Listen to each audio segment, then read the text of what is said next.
Hello, everyone. Um, we're Random Encounter Productions, and for anyone that doesn't know, I'm Cody Stone.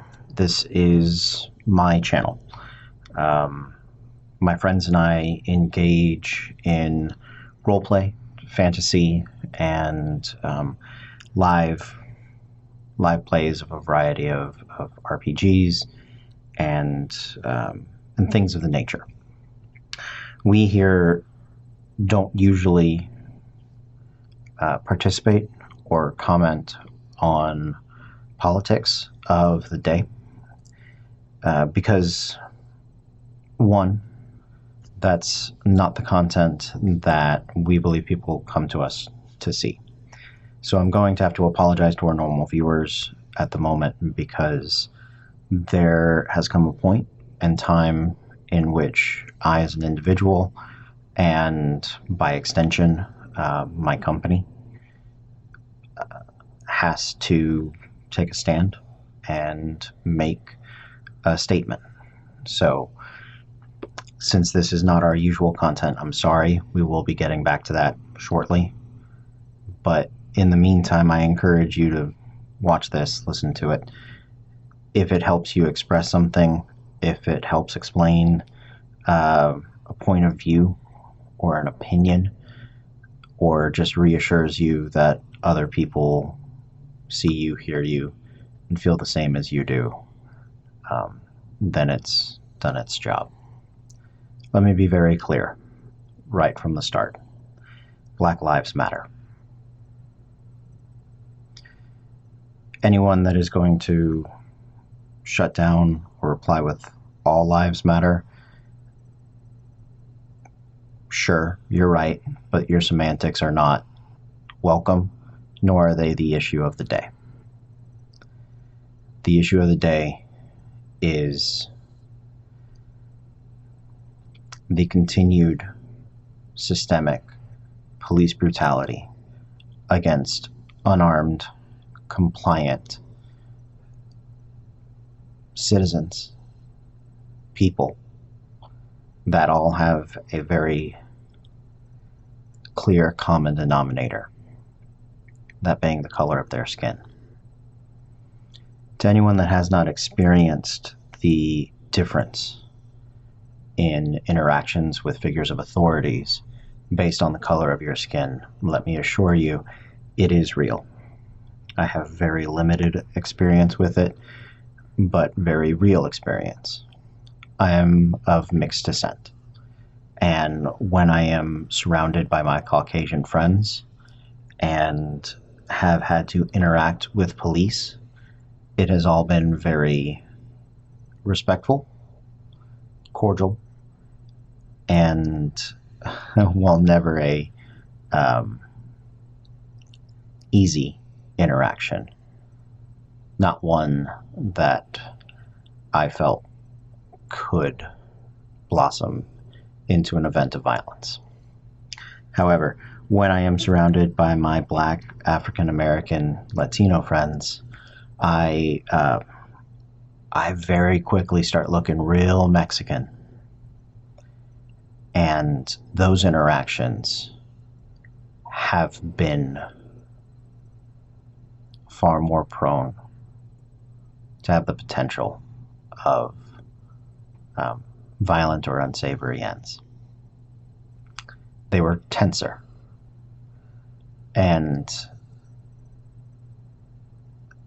like I said, those are very limited experiences, but I can witness and attest firsthand that there is a difference in those interactions.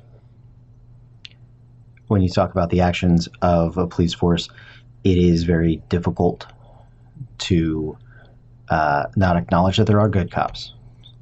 But again, that doesn't fix or excuse the problem. The problem is that no one, regardless of their job or their position in life, should be able to murder with impunity. There is no other occupation on the planet that sees so little and so few repercussions for poor performance. And that is putting it mildly. I'm sure I can talk to literally everyone out there and say that if you were to make a mistake at your job, you would expect to be disciplined. You might expect to be fired. But most of you, making a mistake at your job wouldn't mean murder. And that is what's happened. Not just with George Floyd, but with hundreds and thousands of Black people across the country.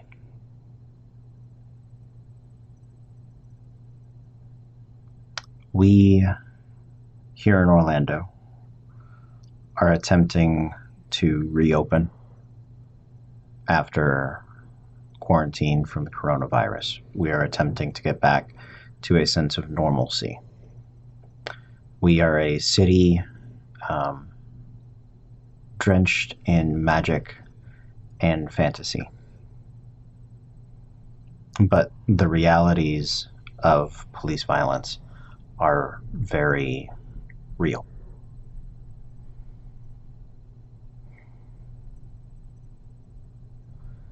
And so I think it's important that we admit to ourselves that getting back to normal is not acceptable.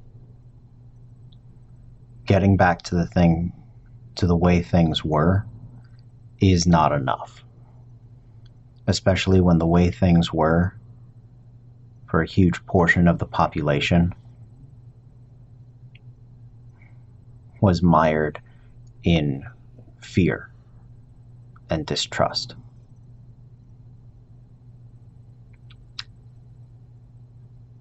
They deserve better. We deserve better. We all deserve a police force that is not a paramilitary force. We deserve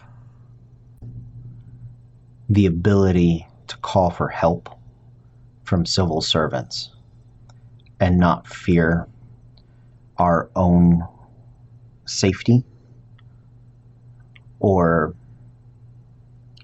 any of the other potential dangers that might befall us. Police are citizens,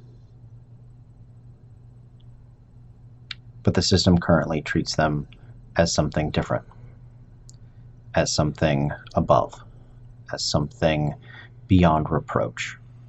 That is unacceptable. That is especially true in their dealings with the Black community.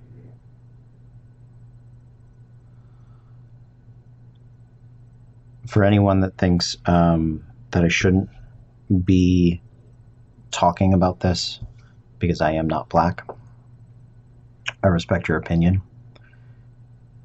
But I think there's a very important reason why allies who are fair-skinned, Caucasian, or a variety of other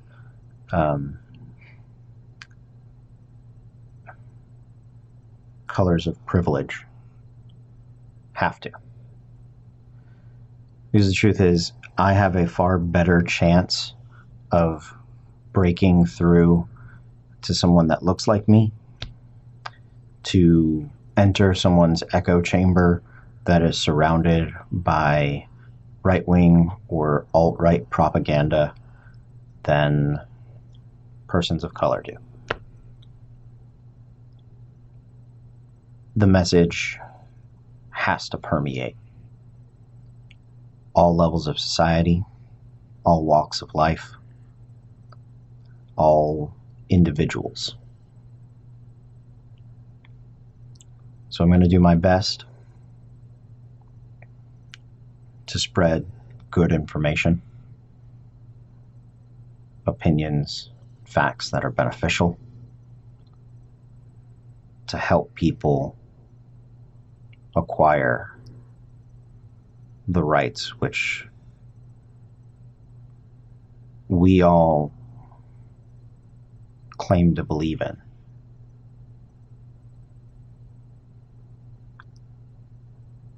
There's one thing that I've always believed in. And that idea is that we can be better. That's why I love fantasy. That's why I love role-playing games. That's why I love fiction. Because they show us that the heroism that we can aspire to, that we can achieve. At this point, it's no longer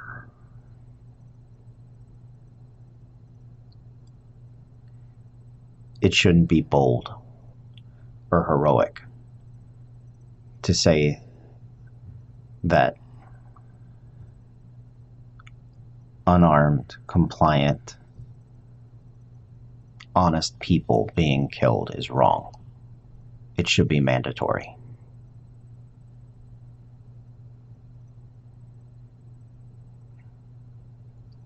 If you can watch the death of George Floyd or any of the hundreds of other Black individuals who are assaulted, murdered without cause, and say, yeah, but, then you need to look at yourself and dream a little better.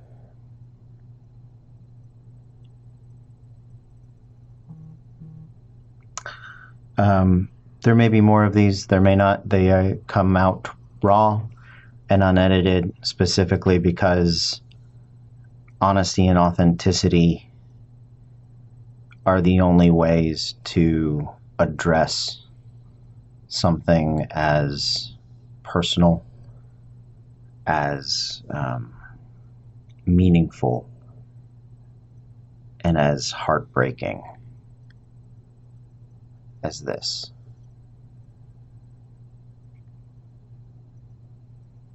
There are no excuses, and there are no exceptions.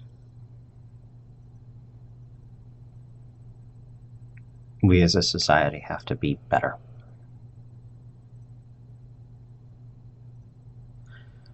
We're going to put a link down below and maybe up right here.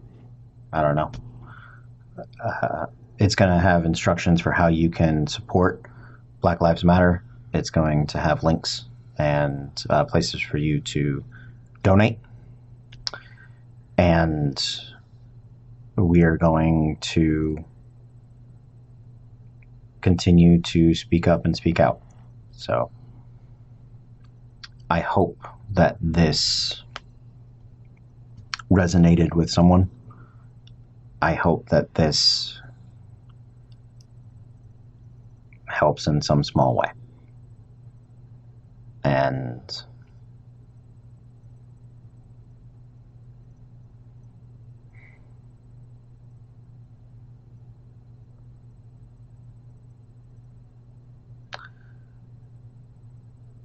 until next time, be better.